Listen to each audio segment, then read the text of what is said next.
Good afternoon. Welcome to another edition of Duval Rundown. Boy, this is cozy. We have our new podcast area here at 1010XL Studios. It's well done, Trent and Jacob. Looks very good, and we're certainly excited about it. Ryan O'Halloran, busy man, covering the NFL on a national level up there in Indianapolis at the NFL Scouting Combine. Ryan, how's it going? Hey, for the last time, the Jaguars are not here. I can't believe it either. Let's start there. You wrote a great column, a fair column, in terms of walking us through that decision from the perspective of some other teams that have had a lot of success in this league.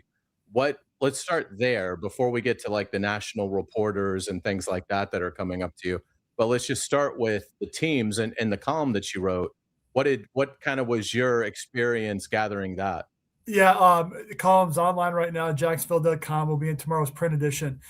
And the first comment is George Payton from the Denver Broncos general manager said, to each their own. 100% accurate. Everybody can do what they want to do in terms of preparing for the draft, for the season, how to build their team. But what a lot of people pointed out to me yesterday was this is an invaluable exercise getting to meet these prospects. You're getting face-to-face time for the first time, these coaches and GMs with these prospects, and you test their knowledge. You ask them about their background, and you just get a feel for them as people. And these are big decisions that Jaguars are going to make at the draft, and they have people here doing these interviews. But you can sort of read between the words. I think teams are kind of confused as to why the Jaguars top brass are not here. And the Rams is pretty much the only other team that we know of that's followed that. Yeah, and I would imagine that it's been a topic of conversation for the national writers, particularly ones that have a pretty good relationship with the Jaguars that we've seen obviously do deep and in detailed pieces on. Yeah, and that's a question I got all around Indianapolis yesterday, either at the convention center, a couple of the hotels I was at, meeting with people, at dinner last night.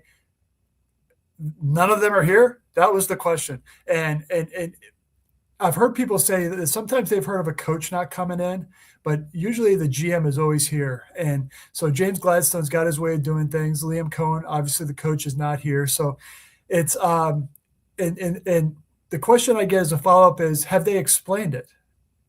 And the answer is they have not. And who knows if they will. And Hayes, you've been really honest on the radio this week and very accurate, is they should have gotten ahead of this narrative, but they lost it. Yeah, without a doubt. I mean, you put Liam and James in front of your local media here in Jacksonville on Thursday or Friday last week, and you're a PR hero. You're getting out in front of it. They can explain whys of how they want to handle it. I mean, we have an idea. James is hinted at it before, but it's a little different when you're now at this stage of the build. Again, none of us, and you did a good job in your column of throwing like 4 caveats out there on and reasons why this isn't that big of a deal necessarily. And I agree with you. Like, no one cares if James Gladstone is sitting in the stands at Lucas Oil Stadium with a stopwatch in his hands. Like, no one cares about that. Mhm. But it is the opportunity to meet a lot of these prospects. And Gladstone, what he said in the past is, well, these answers tend to be canned because the players are so well coached. So it's not an authentic meeting. My challenge to that would be, well, then tweak your questions. Make it authentic. Yeah, I mean that some of that falls on the person doing the interview, and so yeah, if you're going to ask them about the top 3 worst things that happened in their career, they're probably going to have an answer prepared from their agent.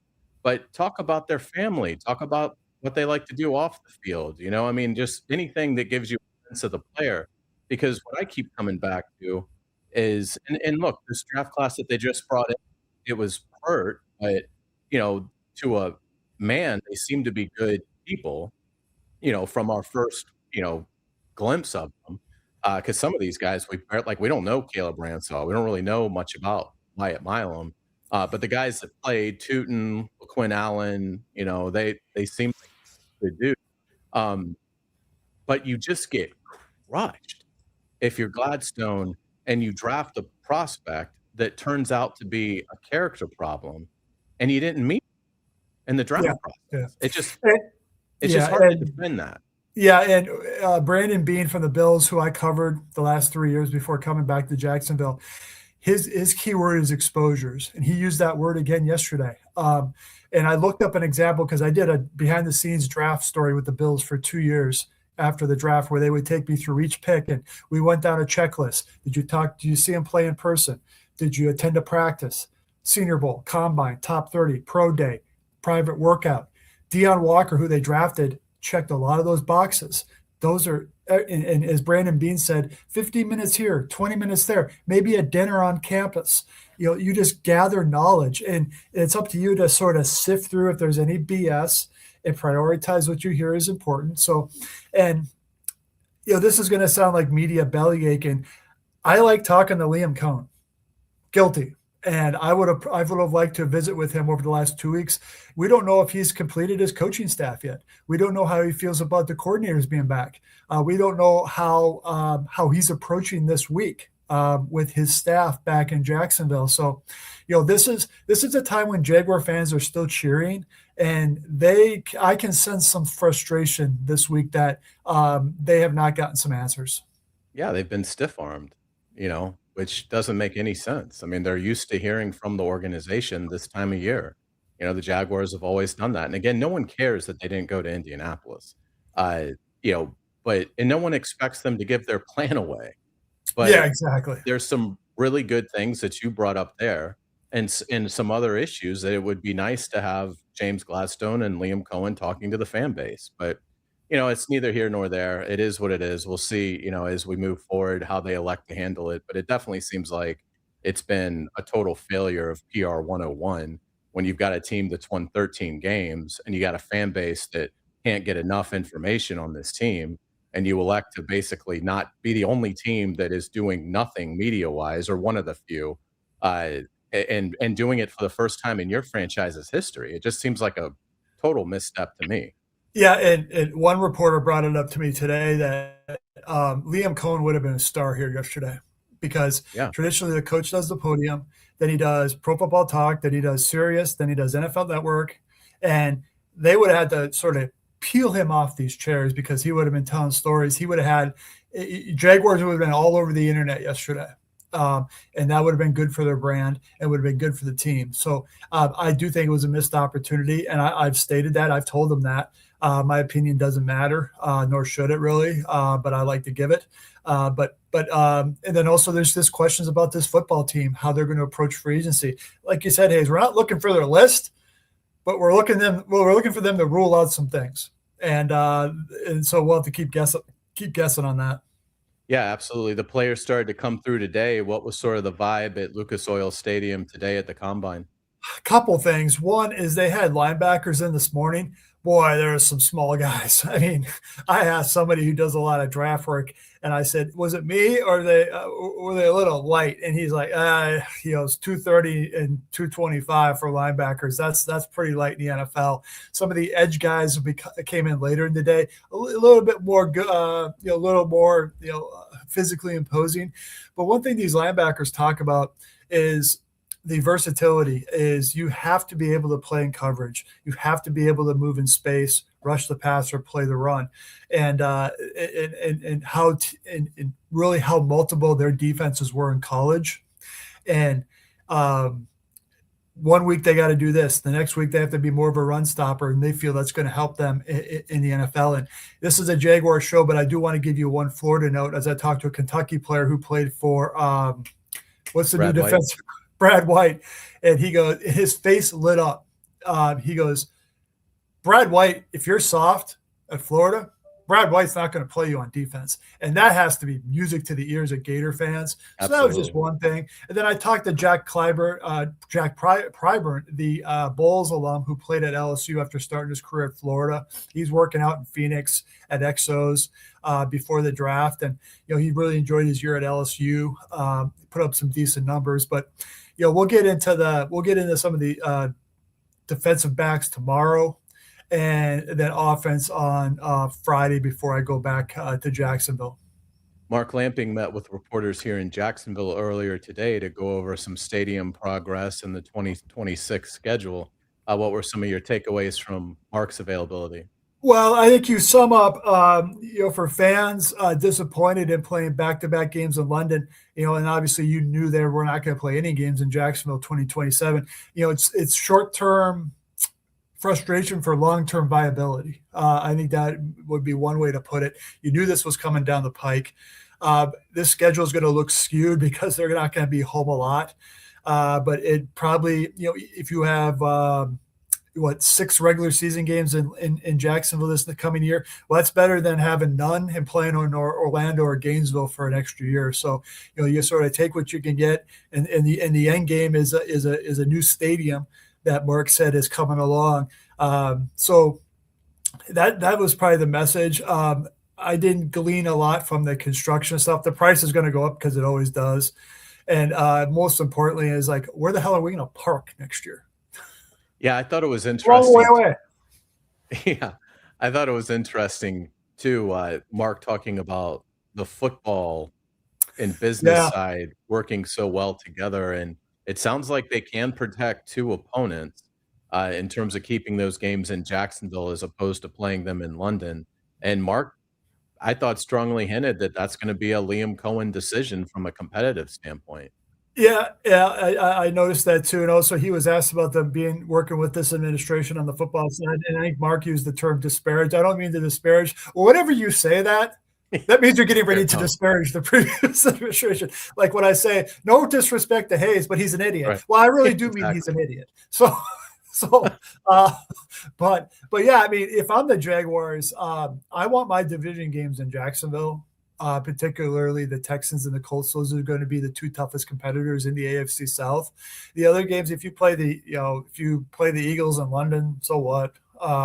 So yeah, so that was, and then there's going to be a big gap here because if they go road game, London game, bye week, road game, that is a long time without a game at Everbank, but that will be by design.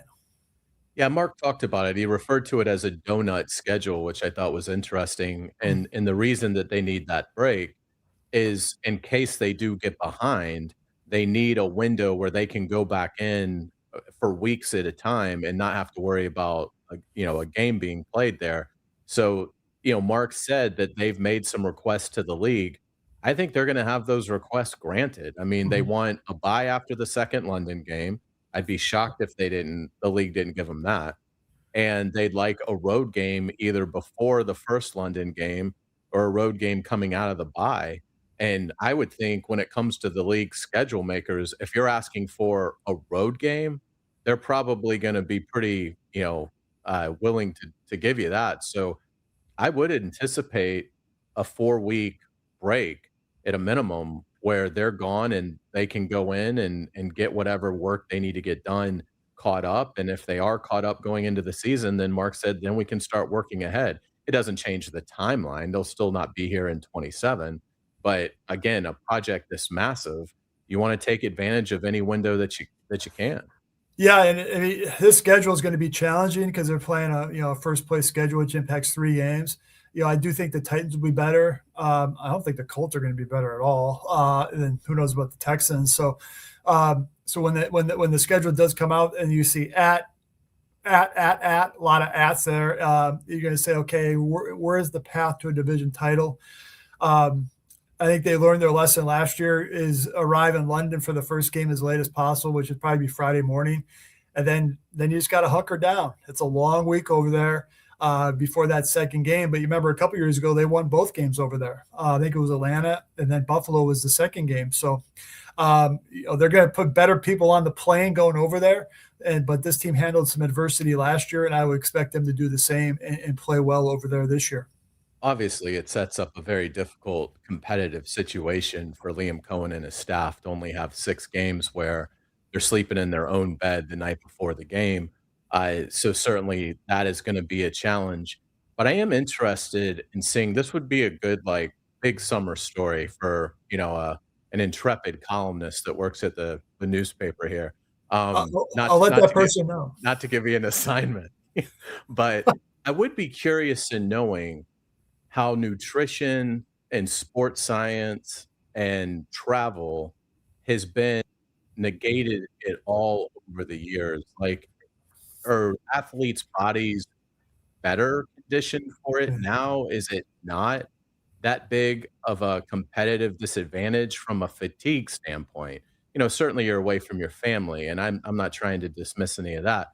But from a physical standpoint, from a rest standpoint, I wonder if that's something that health experts could give a perspective on of, no, this is very taxing and it's every bit as taxing as it would have been in the 1980s, or is it with what we know now about hydration and the toll that air travel has on the body, there's certain things that now we can do to mitigate it where it's really not that big, and the player's perspective on it. Well, you're not going to get a co-byline, so just stop that right there. And these players during a regular game week, they have their own people who work with them. A massage, physical therapy, nutrition. So that's one of the things when you pick up sticks and go across the country. And I mean, anybody who's traveled for work has probably spent a week in a hotel room. By night 3, the walls are closing in. So that would be that would be my question for the Jaguars is how do you try and keep these guys moving that week, and while you're not practicing, at night. So I think that's something worth pursuing because they've done it so many times now that teams call the Jaguars for logistical questions. So, but yeah, so I would expect that to be the first half of the season. They go over there. My question for you is: will Travis Etienne be on that plane?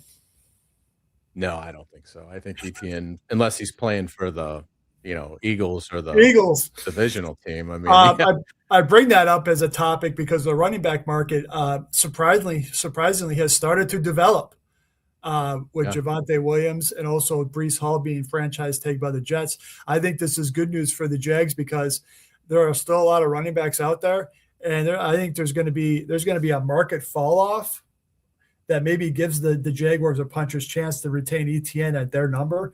But I still think it'd be a long shot. I think he ends up in Kansas City personally because I think the Chiefs tried to trade for Hall at the deadline last year. ETN's going to get money, but this story has become more interesting over the last couple of days. Yeah, no doubt about it. I didn't think the Javonte Williams deal was really all that lucrative, and he had every bit the year ETN had. So, yeah, and one of them's had a Liz Frank and one of them's had a massive knee reconstruction. So it's not like, from a health standpoint, they both have had their issues. ETN's further removed from his, but Javonte Williams showed last year that he looks like the back Denver drafted and in the second round. Yeah. And, $8 million average, I mean, that's pretty good money for a running back. So if I'm ETN's camp, I was like, all right, I don't think I'm going to get 13. Maybe I'll get 10. So yeah, it's there's always a position every year that's full of good players, but there's not enough money to pay all those good players. So the market for a couple of these guys collapses, and you see it every time you sign a 1 or 2 year deal just to come back. So, but the Jaguars moving forward, one of the things I would ask them is, how much money do you really have to spend? I mean, you can't make a lot of moves to create cap space by cutting guys, but you can. But also, how hamstrung are you in terms of moving money around to create cap space? And is that something you want to do because you're kicking problems down the road? Are you at that stage of your organization so far? So I think it's going to be, we're going to be at the players that week. I don't think we're going to be missing a ton of Jaguars action. Yeah, I would agree. I would think it's going to be, unless they can pull off something really stunning, and this administration has certainly done that before with the Travis Hunter draft trade. But I would imagine it's going to be more a few second wave, third wave guys than one big splash immediately that you find out about 6 hours after the legal tampering window opens. And not much else beyond that. And people made a big deal about John Spytek, the Raiders general manager, saying yesterday, well, I expect Max Crosby to be a Raider. Well, so expect tomorrow to be Thursday. Right. That means nothing because that means pretty much that means is I've gotten some calls and I haven't liked what the offers have been. Yeah. So I wouldn't put I don't put any stock into that statement yesterday. I still think Max Crosby's on the block. Yeah, I would agree as well. That's Spytech trying to, the price. In terms of, because I mean, again, we see GMs when they absolutely aren't getting rid of a guy, like, Cesario in Houston was asked about Stroud. He said, "That's moronic that we would trade CJ Stroud." So, I didn't get a moronic from Spytech. Yeah, So yeah, I yeah. I would agree with you. Yeah, and look at Tua in Miami. John Eric Sullivan said he's actually talked to Tua's camp about a trade. That means a trade is coming, Yeah. even if it's for a used kicking tee. So, and I mean, I'll go back to this. I think I mentioned on Rick Ballou show last night. I thought the GMs were great yesterday talking. I mean, they're not giving away their hand, but they are honest about some, the strengths and weaknesses of this draft, about hiring their new coaches and coordinators, what they liked. And I thought the coaches had some good stuff too. I mean, Sean Payton, who's been a play caller in this league since 2005, has given it up in Denver for Davis Webb, the new coordinator. So, that was a noteworthy item late in the day. But I just like listening to guys talk football. So that's yesterday was really fun for a writer like myself who enjoys that. So and then you get the players the next 3 days as well. Yeah, I always thought that was the best day, Tuesday, with the coaches and GMs. So yeah, great coverage from there, Ryan. Tell us what's coming up on Jacksonville.com. Yep. Second story up today is I asked the GMs who interviewed Grant Udinski and Anthony Campanile during this head coaching cycle, hey, what kind of impression did these two young coordinators make? Very positive ones. That's up right now. Talked to the only Florida State Seminole out of here out of 319 players. What an indictment on that program. Daryl Jackson was the lone Knoll. And then, and so later in the week, I'll have some more coverage, depending on which players I get to, but a couple stories each day. Sounds great. Well, Ryan, we certainly appreciate it. We'll look forward to you're actually going to join us on the Frangie show in a couple of hours, so we'll look forward to that as well. But on Duval Rundown, we'll look forward to your combine recap next Wednesday. All right, Hayes. All right, that's going to do it for us. Thanks for watching Duval Rundown. We will be back on Wednesday with Ryan O'Halloran at 3:20. Until then, thanks so much for watching.